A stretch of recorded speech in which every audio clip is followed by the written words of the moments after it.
The sky above the desolate Nevada desert crackled with a faint, unnatural hum. To the untrained eye, it seemed like an ordinary night. The stars, countless and indifferent, blinked lazily across the endless expanse of darkness. But for the few scattered creatures watching from the planet's orbit, Earth radiated an eerie sense of anticipation. They were the Veyati, one of the galaxy's most advanced and fearsome species, known for their technological prowess and their ruthless expansionist campaigns. To the Veyati High Command, Earth was supposed to be a trivial conquest, a primitive blue-green rock barely worthy of the effort to annex.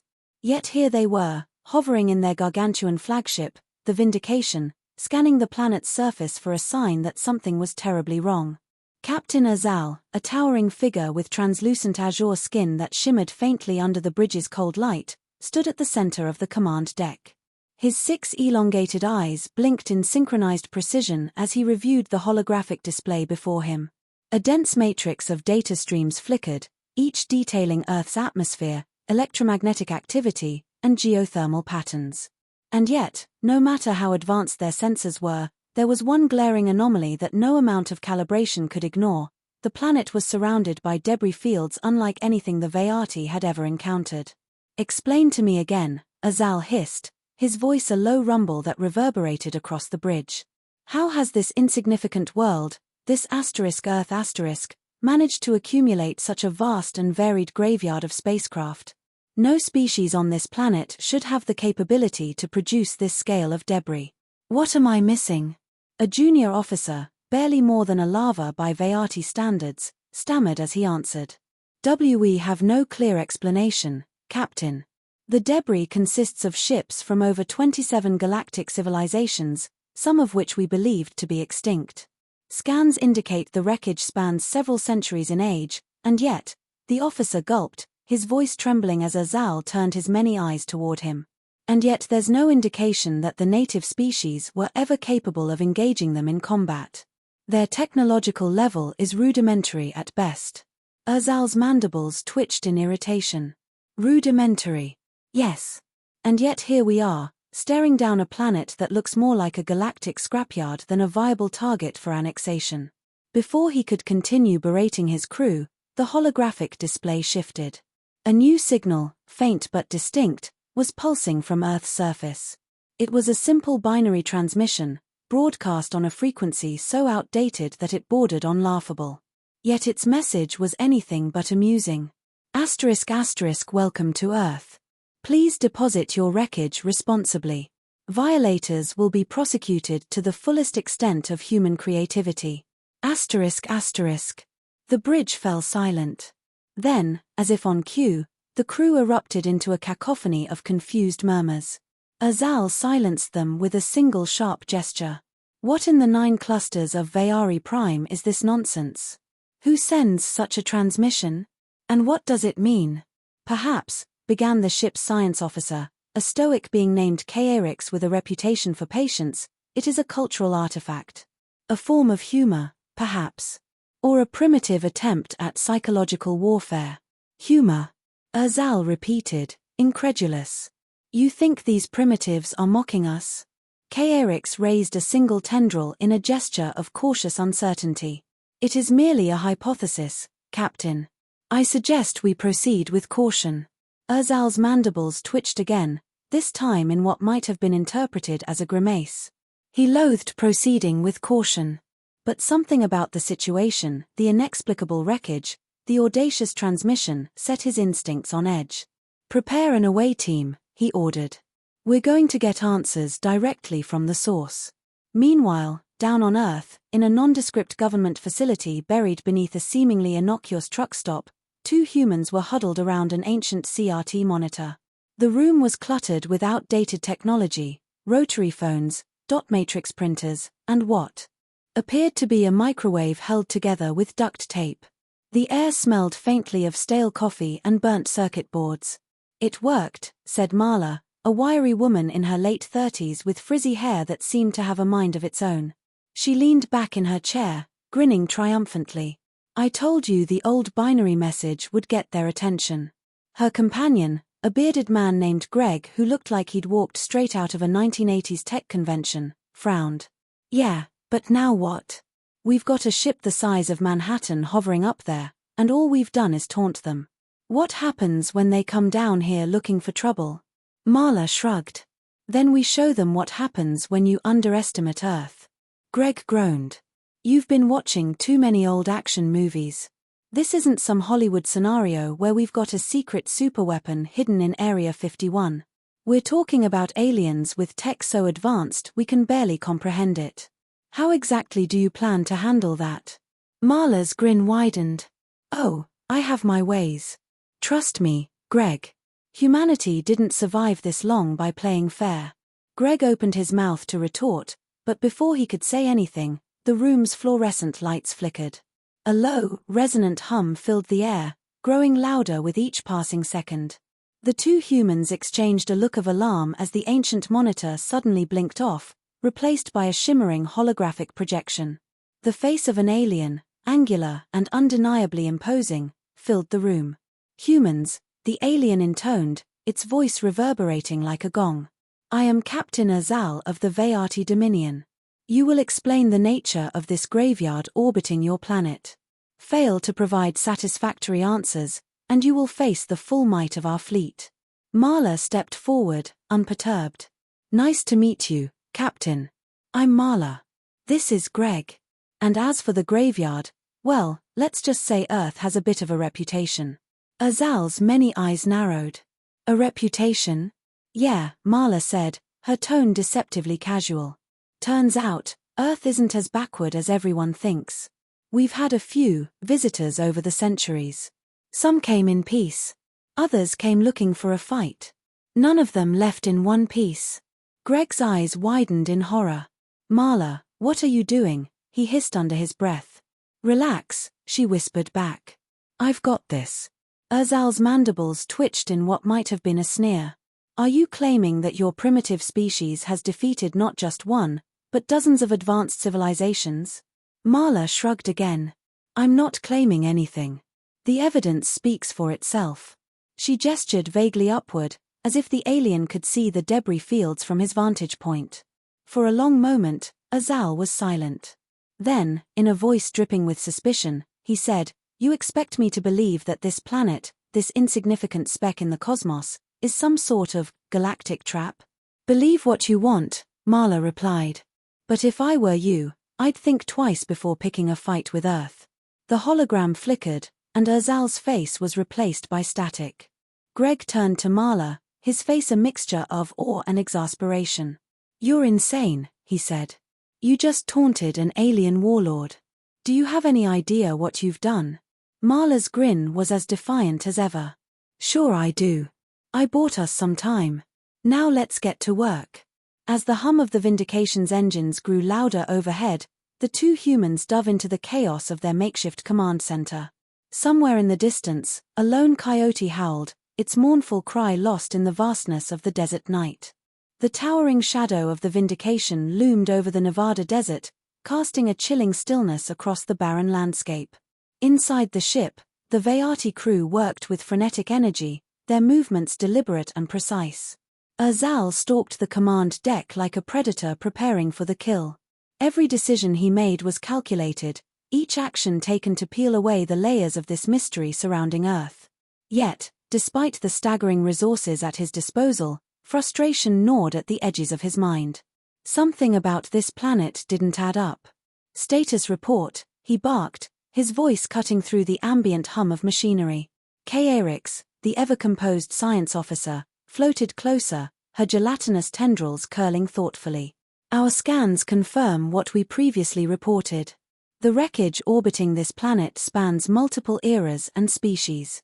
The composition of the debris suggests both combat damage and deliberate sabotage. There are remnants of energy signatures that do not correspond to any known galactic power. Deliberate sabotage? Azal growled. By whom? The humans.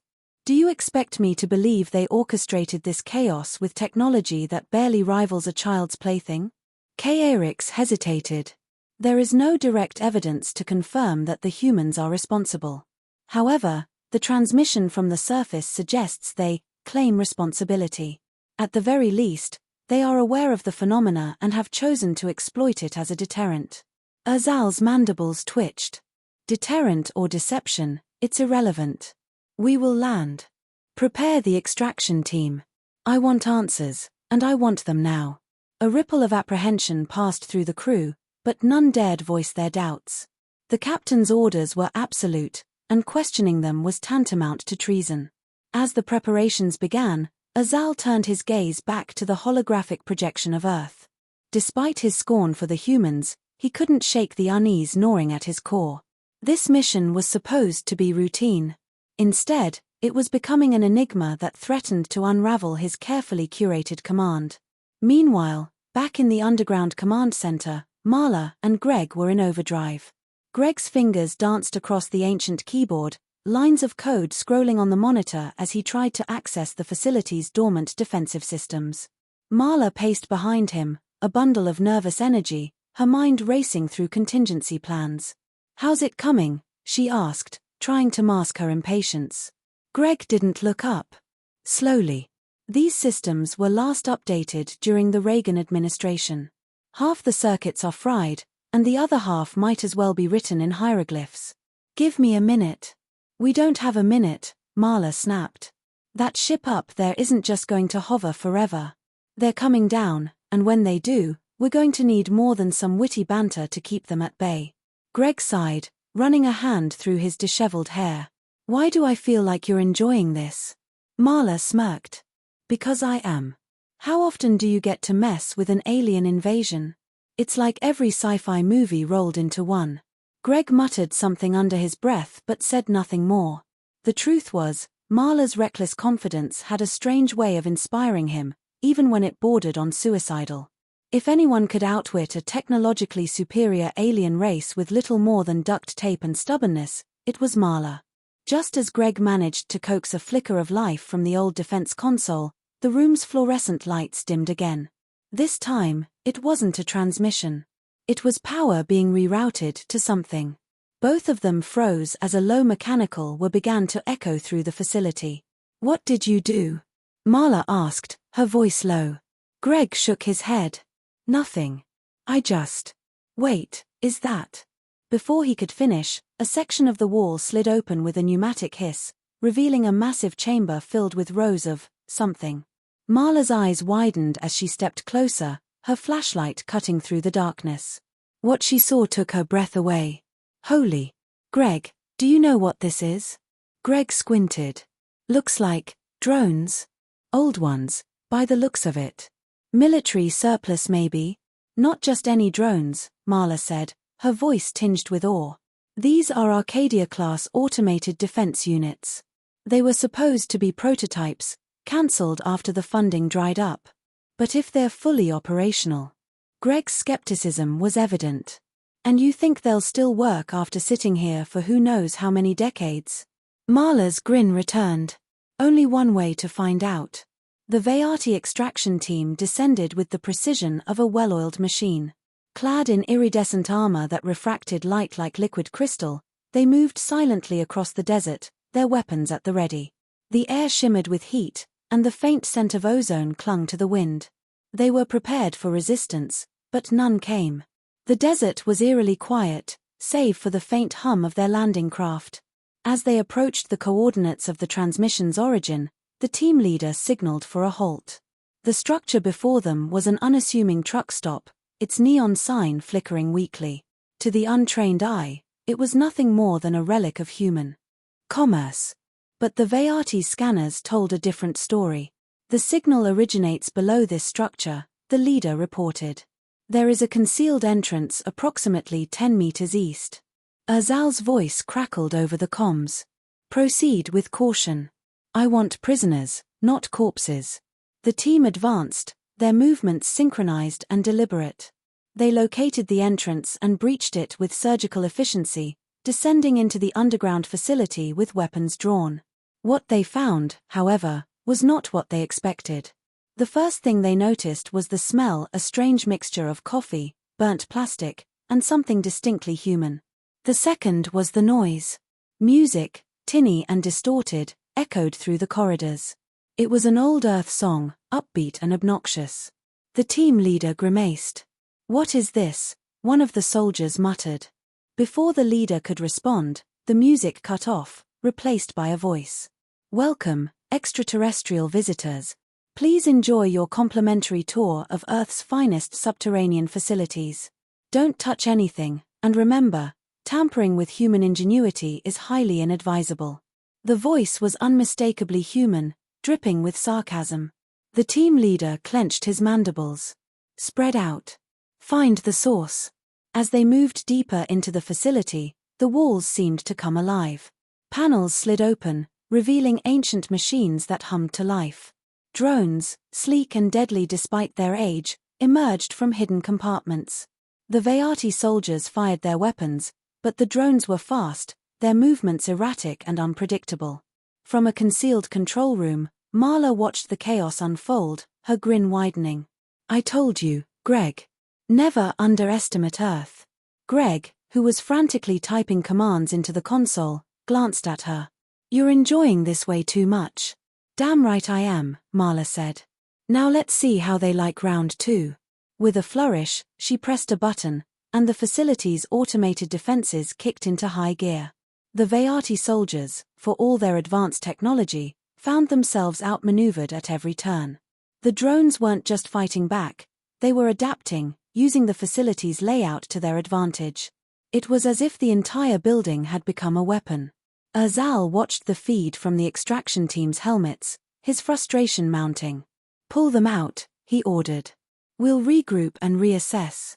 As the surviving soldiers retreated, Marla leaned back in her chair, a satisfied look on her face. "That should buy us some time. Now we just have to figure out how to get them to leave for good." Greg looked at her, exasperated. "And how do you plan to do that?" Marla's grin was nothing short of mischievous. "Oh, I have a few ideas." Erzal's frustration had reached its peak. Back aboard the Vindication *, he loomed over the command deck, his 6 eyes glowing with an intensity that sent his crew into silent compliance. On the display before him, a live feed of the battered extraction team flickered, their once pristine armor scorched and dented from the failed mission below. The drones, those archaic human contraptions, had outmaneuvered them at every turn, exploiting the labyrinthine facility's geography with almost sentient cunning. This wasn't just a setback, it was an insult. "Prepare the orbital bombardment array," Erzal ordered, his voice like the grind of distant thunder. "We'll reduce that facility to ash. Let's see how these humans respond when their bravado is met with overwhelming force." K-Arix floated cautiously closer, her tendrils curling nervously. "Captain, I must advise against that course of action. The debris field surrounding this planet suggests that direct confrontation has ended poorly for other galactic powers. The risk." "Risk?" Erzal snapped, his mandibles flaring. "The risk is allowing these primitive creatures to humiliate us further. If you have a better suggestion, K-Arix, I'm listening." K-Arix hesitated, but only briefly. "Perhaps we should reconsider our approach. The humans clearly excel at using their environment and ingenuity to their advantage. Direct confrontation may not yield the results we desire. Instead, we could infiltrate their command structure. Discover their weaknesses from within." Erzal's gaze lingered on her for a moment before he turned back to the holographic display. The suggestion had merit, but the idea of subterfuge, of skulking around like a scavenger, rankled his pride. Still, the failure of the extraction team was undeniable. "Very well," he said at last. "Assemble an infiltration unit. Equip them with cloaking devices and neural dampeners. If the humans rely on cunning, then we shall match them in kind." Deep underground, Marla and Greg were busy fortifying their defenses. The drones had returned to their dormant state, recharging in their alcoves, but the facility's ancient systems were showing signs of strain. Sparks occasionally flew from exposed wiring, and the hum of overworked generators reverberated through the walls. "We can't keep this up forever," Greg muttered, wiping sweat from his brow. "Those drones are running on fumes, and so are we. If they come back with more troops, we're toast." Marla didn't respond immediately. She was staring at a monitor displaying the orbital positions of the alien ship and its smaller vessels. Her mind raced, piecing together fragments of old strategies and half-remembered plans. Finally, she spoke. Then we don't wait for them to come back. We take the fight to them. Greg gaped at her. Are you out of your mind? They have a warship the size of a city, and we have, what? A few rusty drones and a command center held together with duct tape? Marla grinned, that familiar spark of mischief lighting up her eyes. Exactly. And that's why they'll never see it coming. Greg groaned. I hate it when you get that look. What's the plan? On the surface, the Veyati infiltration unit moved with ghostly precision. Cloaked in advanced camouflage that bent light around their forms, they were invisible to both human eyes and traditional surveillance systems. Neural dampeners ensured their presence would go unnoticed, even by the most perceptive minds. They descended into the underground facility through a hidden shaft, their movements silent and methodical. But as they advanced, something strange began to happen. The corridors seemed to shift, subtly but unmistakably. Walls that had been straight became curved. Dead ends appeared where open passages had been moments before. The air grew thick with an almost imperceptible hum, as if the facility itself was alive and aware of their intrusion. This isn't possible, one of the infiltrators muttered over the comms. The layout, it's changing. Maintain formation, the unit leader ordered. This is likely a defense mechanism. Stay alert. From her hidden vantage point, Marla watched the infiltrators on a grainy monitor. Her grin widened as she adjusted a series of controls on the console before her. You like that, she muttered. Welcome to the funhouse, boys. Greg glanced over her shoulder. What did you do? The facility's got a dynamic architecture system, Marla explained. It was designed for containment, but with a little tinkering, I've turned it into a maze. Let's see how our uninvited guests like playing rat in a trap. Greg's expression was equal parts admiration and exasperation. You're terrifying, you know that? And yet you're still here, Marla shot back with a wink. Onboard the Vindication Azal monitored the infiltration team's progress with growing unease. The live feed from their helmet cams showed a disorienting series of corridors that seemed to defy logic. Even worse, faint traces of interference were beginning to disrupt the transmissions. What's happening down there? He demanded. K-Erix's tendrils quivered as she analyzed the data. It appears the humans have reactivated some form of advanced countermeasure. The facility's interior is reconfiguring itself. The infiltrators are effectively trapped. Azal clenched his mandibles. Get them out. Now. I'm afraid that's not possible, K-Erix said. The interference is growing stronger. We've lost communication with the team. Before Azal could respond, an alarm blared across the command deck. A new signal had appeared on the ship's sensors, originating from the surface. It was an old Earth satellite, long since defunct, now broadcasting a simple binary message on all frequencies. ***, come and get us. ***. Azal's eyes narrowed. What are they planning? Back in the command center, Greg stared at the monitor in disbelief. You launched a satellite? When did you even have time to do that? Marla shrugged. It was already up there, just needed a little reprogramming. Consider it an invitation. Greg ran a hand through his hair, muttering something about Marla's dangerous creativity. And what happens when they accept that invitation? That's the beauty of it, Marla said. They think they're the hunters, but we're about to flip the script. They're coming down here expecting an easy target.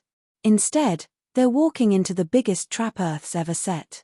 As she spoke, the facility's systems came alive, displays lighting up with schematics and targeting data. The drones began to stir, their sleek forms rising from their alcoves, their sensors glowing with an ominous red light. Marla's grin was almost feral. Let's show them what humanity's really made of. The stillness of the Nevada desert was shattered by the roar of descending Veyati strike craft. From the bridge of the Vindication Azal watched as his forces began their final push to secure the mysterious human facility. The infiltration team's failure had left his patience in tatters. No more subterfuge. No more games. He would bring the full might of the Veyati Dominion to bear and crush these insolent creatures once and for all. But something still gnawed at him. For all their supposed primitivism, these humans had defied every expectation. They had turned a derelict facility into a fortress, used obsolete technology to outmaneuver his best soldiers, and even managed to scramble his infiltration unit. This wasn't just luck or desperation. It was something deeper, something he couldn't quite grasp. "Captain," Kaerix said, her voice tinged with uncharacteristic hesitation. "The humans have activated their drones. They're not retreating. They're preparing for a counterattack." Urzal's mandibles twitched. "Fools. They'll be annihilated." Kaerix hesitated again, her tendrils curling tightly. "Captain, I must remind you that this planet's history suggests otherwise. If we proceed without caution, we may suffer the same fate as the others." Urzal ignored her, his eyes fixed on the holographic display. "Deploy all ground forces. Leave no trace of their insolence." Deep underground, Marla and Greg watched the alien ships descending on their monitors. The command center shook as the first wave of bombardment struck the surface, but the facility's reinforced structure held firm. Around them, the drones buzzed to life, their targeting systems locking onto the invaders. "This is it," Marla said, her voice steady despite the chaos. "We're outgunned and outnumbered, but we've got one thing they don't." Greg glanced at her, his expression incredulous. "What's that?" "A death wish." Marla grinned. "No. Creativity. They've been fighting the same way for millennia, using the same tactics, the same strategies. But us. We've spent our whole history adapting, improvising, turning weakness into strength. That's what's going to win this." Greg sighed, muttering under his breath about how he always ended up in these situations, but he turned back to his console and got to work. Marla activated the facility's final defense protocols. The drones surged forward, weaving through the labyrinthine tunnels with astonishing speed. On the surface, the alien forces were met with an onslaught unlike anything they'd encountered before. The drones weren't just fighting, they were coordinating, adapting to the Veyati's tactics in real time. Each time the invaders found a weak point, the humans countered with ruthless efficiency. In the chaos, Marla and Greg executed their real plan. Using the distraction created by the drones, they remotely accessed the Vindication S systems through the same outdated satellite network they'd used earlier. It was a long shot, but it worked. The alien ship's shields flickered, then fell. Urzal's eyes widened in disbelief as alarms blared across the command deck. "What is happening?" Kaerix's voice was calm but grim. "The humans have compromised our systems. They've uploaded a feedback loop into our energy grid. If we don't disengage immediately, the entire ship will be disabled." Urzal slammed his fist against the console. "How? How could they have done this?" Kaerix's tendrils twitched. "They used simplicity against us. Our systems are too advanced to recognize such primitive infiltration methods. They exploited our arrogance." With no other choice, Urzal gave the order to retreat.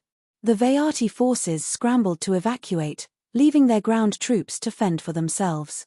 As the Vindication began its hasty ascent, the facility's drones turned their attention to the fleeing ships, ensuring their departure was anything but orderly. Hours later, the desert was quiet again. The alien ships had vanished, leaving behind only scorched earth and a few scattered wrecks. In the command center, Marla and Greg leaned back in their chairs, exhaustion etched into their faces. "We did it," Greg said, barely able to believe it. "We actually did it." Marla chuckled, though there was little humor in it. "Yeah. For now. But they'll be back. Maybe not the Veyati, but someone else. They always come back." Greg frowned. "So what do we do?"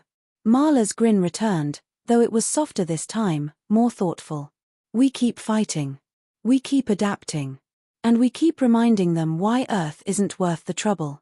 She glanced at the monitor, where the words of their earlier transmission still blinked faintly, **** welcome to Earth. Please deposit your wreckage responsibly. ***. Greg followed her gaze and shook his head, a small smile tugging at his lips. "You're impossible, you know that." Marla shrugged. Maybe. But impossible's what we do best. Far above, aboard the Vindication Azal stared at the distant blue-green orb on the viewscreen. Despite the humiliation of their retreat, he couldn't shake a strange sense of admiration for the humans. They had faced impossible odds with nothing but ingenuity and defiance, and they had won. Captain, Kaerix said quietly, shall we prepare for another attempt? Azal was silent for a long moment before shaking his head. No. Let them have their victory. They've earned it. Kaerix's tendrils curled in surprise. You're sparing them? Not sparing, Azal corrected. Respecting. There are battles worth fighting, and this is not one of them. Sometimes, even a predator must recognize the strength of its prey. As the Veyati ship disappeared into the void, Earth remained, battered but unbroken. The moral of the conflict was clear: strength is not defined by power alone. It is found in resilience, ingenuity, and the willingness to stand against the odds, no matter how impossible they may seem. Humanity had proven that once again, and for now, that was enough.